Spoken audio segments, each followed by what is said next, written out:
Hello, everybody. Welcome to Talk About House. I'm Todd. I'm Juana. Okay, we are going to talk about new homes and the unhousing crash that the Crash Bros. I found a couple tweets, and it just turned out I found these tweets, and we found an article that literally refutes everything that said. So what we're going to do is we're going to explain what's actually happening with new homes. Okay. You probably are hearing, oh my gosh, new home prices are tanking. There's more new homes that have ever been on the market since 2008. This is the housing crash, like the housing down. It's here. It's happening. Todd, we're watching it in real time. We're actually watching it happen live. Okay, we've been hearing this for 10 years. 10 years. We're in the 10th year of the it's going to happen now housing crash. Here's the tweet. I blocked out the name. Most of you guys know who this is, but I blocked it out. But it's ridiculous.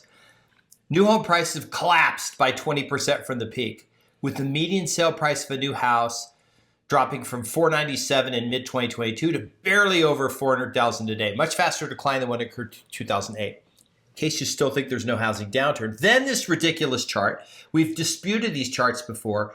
They're formatted in a way to make them look worse than they are, but the data is actually wrong. The data behind the chart is wrong. So what we're going to do is we're going to go through an article where we actually will address what is happening here. Okay. So, before we do that, Juana, what do they have to do right now to continue to watch the video? Okay, to continue to watch the video and be subjected to whatever charts and other things that Todd has to show you, please, very nicely please, subscribe and like the video. And hit the notification bell so that maybe, just maybe, you will get another video from us when Todd decides to do another video. We're the non-housing crash people. We'll start with the article. We'll go through all the data. We'll talk about it. Okay, first one. U.S. new home sales fall less than expected. Median house price declines. Juana, let's talk about the words sales fall less than expected. That sounds bad. Right. So we're going to attack this a couple different ways. First of all, if you've been watching the channel for any length of time, then you understand that real estate is cyclical, so prices peak in the spring and then they kind of level off and then start to decline as we go into the fall. So you already know that. Yep. So the fact that they're saying, hey, home prices decline, that's not a surprise. What is surprising is that for the previous couple months, those home prices have been revised. Which way? And the total number of sales falling less than expected means they went up. Right. Meaning the number of sales went up. So let's go through the article. We'll talk about it. We've got some charts from the article. This will give a better idea what's going on because the housing crash bros have completely making stuff up. Like this is legitimately made up stuff. Okay. This is from Reuters. It was an article from Reuters. Sales of new U.S. single-family homes fell less than expected. So they're expected to fall, but they fell less than expected. So I don't know why they term it that way. They're higher than they thought they were going to be. Right. More single-family new homes sold than what were expected. That's not what the chart showed you. The chart showed you this tanking thing. That's not the case. And could regain momentum in the months ahead as declining mortgage rates and house prices stimulate demand. The report for the Commerce Department Wednesday also showed new home sales were higher than previously estimated in the prior 3 months. Federal Reserve cut interest rates to the 4 to 7 to 5% range. The first reduction of borrowing since 2022. Mortgage rates have dropped to the lowest level more than 1.5 years in previously owned homes. This is the only mention of previously homes. Remain in short supply on the market. So what they've done is they've literally picked one little segment of the market, talked about a change, and then blown it up to be like, it's the housing crash. It's all the homes. So we'll go through the article again. Right, but as Todd said, the number of units sold was more than what they had expected.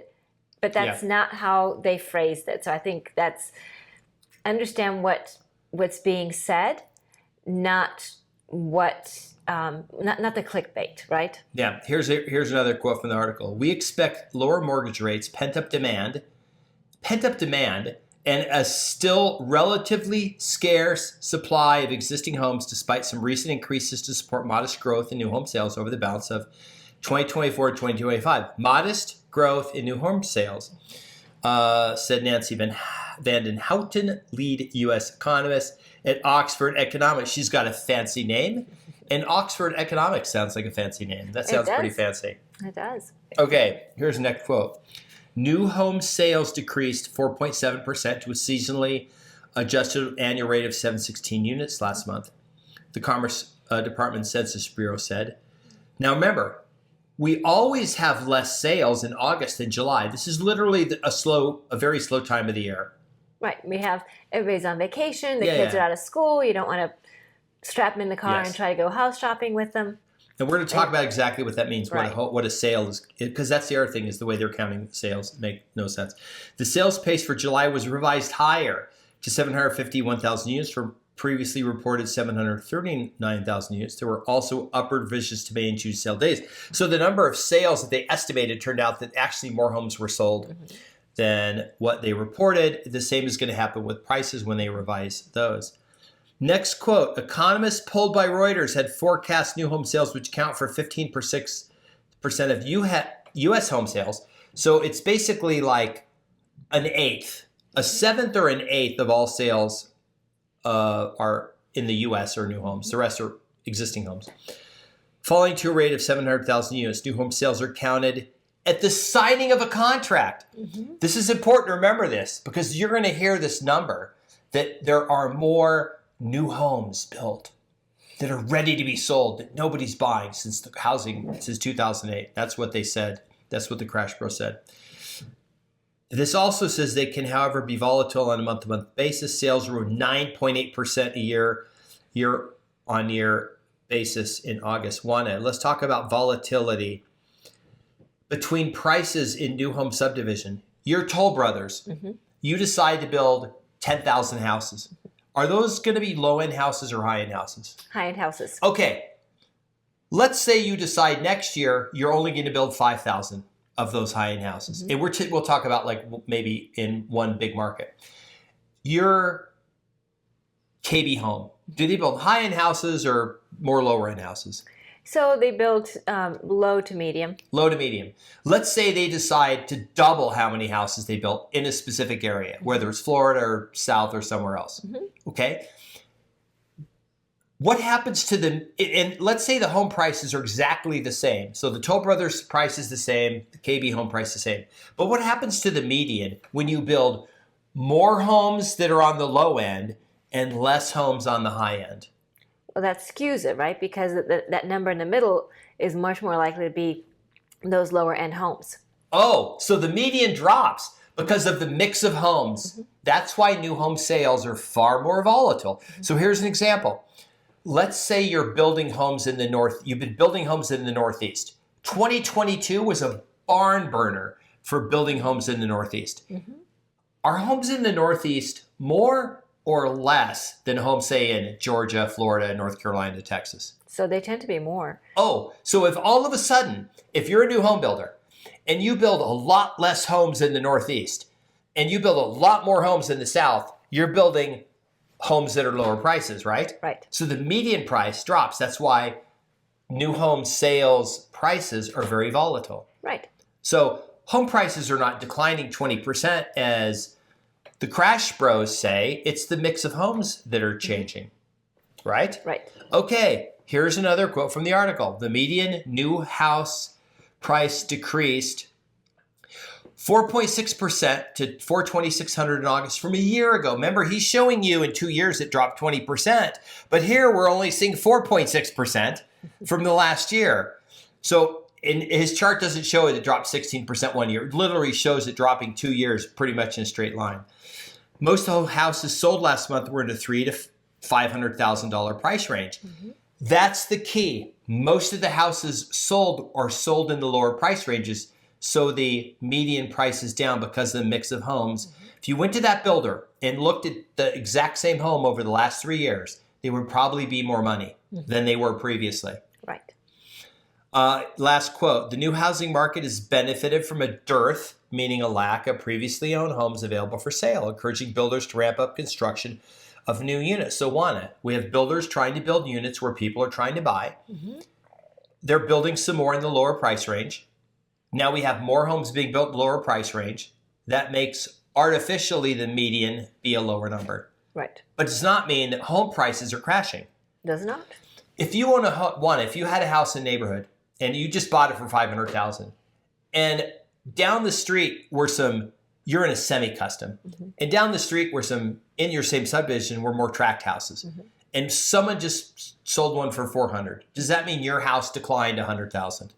No, because your house might be a 4,000 square foot house, and the house that sold might be a 3,000 square foot house. So no, I mean, you have to kind of consider the price per square foot, right? Because these houses are completely different. Maybe one house had a pool, one house didn't, one house had a bigger lot, one house didn't, one house had a pickleball court, one didn't. I mean, what else was different about them? Here is the 12-month mortgage demand growth chart. As you can see, this is base to zero. If you look all the way on the left on that top one, you can see that mortgage demand for home purchases in the last year has been pretty steady. But total applications have risen because of refinances, because of interest rates are down. The average 30-year fixed contract rate, though, now this isn't the refi rate. The contract rate is the rate at which somebody went under contract to buy a house and originated a loan, 6.13%. So certainly, aren't new home builders also included in the fixed contract rate, including resale homes? Sure. Yeah, because it's all homes. And we determined that like 1 in 7 homes, 1 in 7, 1 in 8, somewhere in there is a new home. So these people are getting mortgages too. So certainly interest rates going down are going to affect that too. Here's another quote from the article. This is the one that kind of got the Crash Bros going. But we read through it, we will explain it. The inventory of new homes increased in August to 467,000, rising back to levels last seen in early 2008. Now this set off the Crash Bros. There's a tweet storm on this about this is the housing crash. It's happening again, from 459,000 in July. Okay, about 55% of the inventory was made up of houses under construction. So it just said right there that 55% of these, over half of them, are still under construction. Okay. Completed houses are 22.5%, with houses not yet started accounting for the remaining 28%. So of that number, now we don't know what the mix was in 2008. My guess is most of them were completed homes, right? It's 22%. So even if it's only 80% of completed homes in 2008, it's a quarter of the number. So it's not really the inventory of a home. A home is considered inventory from the time it starts construction till it's completed, right? From the time that the lot is released, right? The lot is released. It's for sale. Right. If anyone could buy it, it becomes inventory. Right. The average person, when they see a house on the market, it's like ready to go. Like it's in the MLS. You can see the pictures. I could buy it and move in tomorrow, basically, right? Right. But new homes don't work that way. If a builder says, I've got 1 million lots, you could buy any one of them tomorrow, we'll build you a house. The inventory of new homes is 1 million. Right.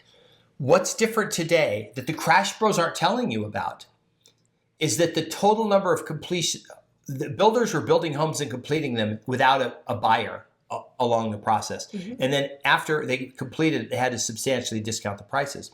Today, that's not happening. Very few homes are making it to inventory. If they do want it, and you're a home builder, and these 22% of homes actually make to completion, what do they do with the homes? Where do they put the homes to sell it? So some of those homes will end up in the MLS. So let me give you an example. So let's say that a builder has 3 Plan A's. They will list one of the Plan A's in the MLS. So while not all of that inventory will end up in the MLS, some of it will, because there's no reason for the builder to put 3 Plan A's in the MLS. They've got 3 Plan A's, put one in the MLS. That brings buyers in. Now you get your choice of these. We have these 3 Plan A's, and it's that lot, and the other lot. So that's it. Okay, but basically, if you want to buy a new home, you can go in the MLS. You can put new home as a criteria. Sure. Actually, I think on Realtor.com and on Zillow, there's a little button you could put new homes. Right. And it'll actually take you to like builder construction homes. Right. So they're already listed. Right. So that's different. Okay. So that's different. So for example, like when you go on So the MLS is different than those sites. So the MLS will show you just the one plan A, even though there might be 3 for sale. But when you go on other sites, like for example, like the builder sites, those will actually show you all the plan A's that they have for sale. So there are the new home websites that actually show you all the plan A's or whatever it is that builder has. So those are a little bit different. Here's another quote from the article. Home builders are still working through built-up inventory from the spring and summer, said Ben Ayers, senior economist at Nationwide. Mm-hmm. This healthy level of supply should help to maintain momentum for new sales over the rest of 2024, especially with home buyer interest peaked by declining mortgage rates. Juana, nowhere in here, we read this whole article, does it say this is a crisis? This is anything different? This is like literally pretty normal. It is pretty normal. And look, what we've seen over the last few years is that builders have been at an all-time high for their profits. Now, they would not be at an all-time high for their profits if they were sitting on lots of homes, right? And we're heading into the end of the year, and some builders have the end of their fiscal year before December 31st.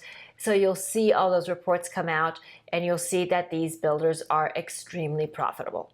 So they wouldn't be profitable if they were sitting on lots of inventory. If you were a builder and you actually had 700,000 homes completed, would you let somebody buy an empty lot and then spend the 9 months to build out the house? Or would you say, no, you got to buy one of our existing homes? Absolutely. So like I said before, builders have figured out that Goldilocks sweet spot, right?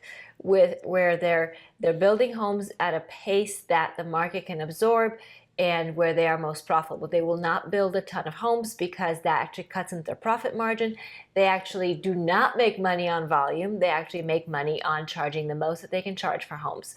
And so that's the metric that they've been using. That's the business model that they've been using over the last 10 years or so.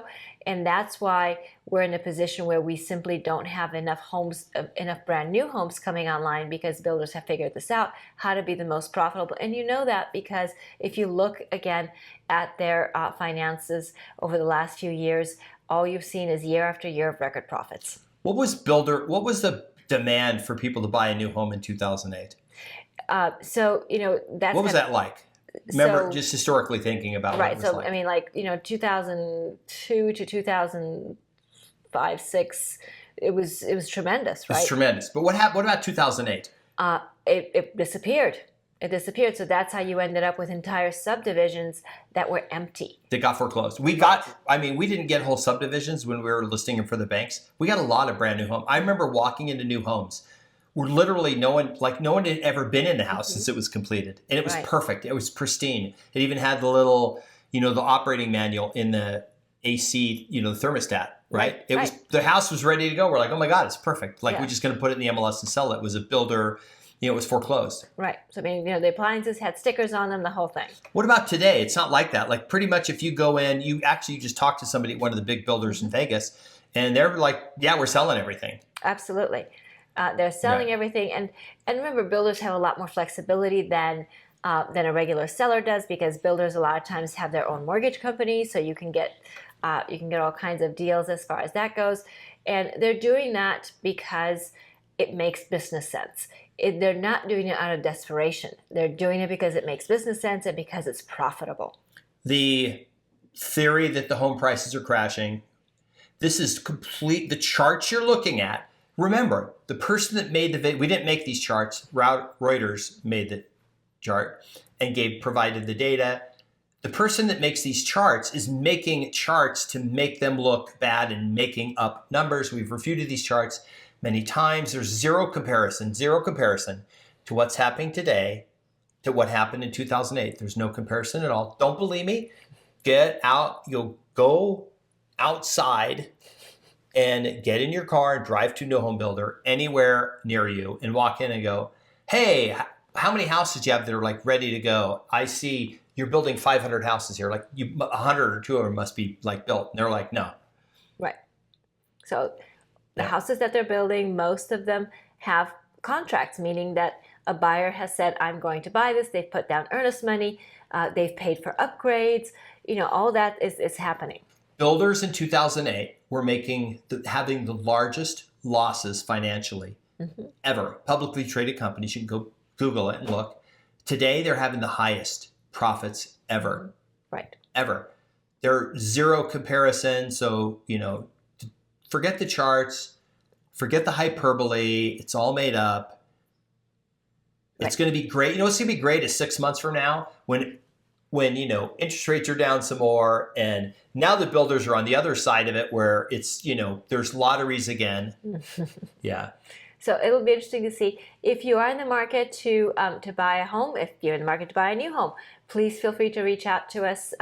We can definitely help you out. If you're in the market to sell a home, please reach out to us. We'd love to help you out as well. You get to work with us if you're here in Vegas. If you're elsewhere, we will connect you with a great agent. We would love to work with all of you guys. We appreciate our YouTube family. Please remember to like the video, subscribe, hit the notification bell, share the video, and leave us your real estate related comments. We love hearing from you.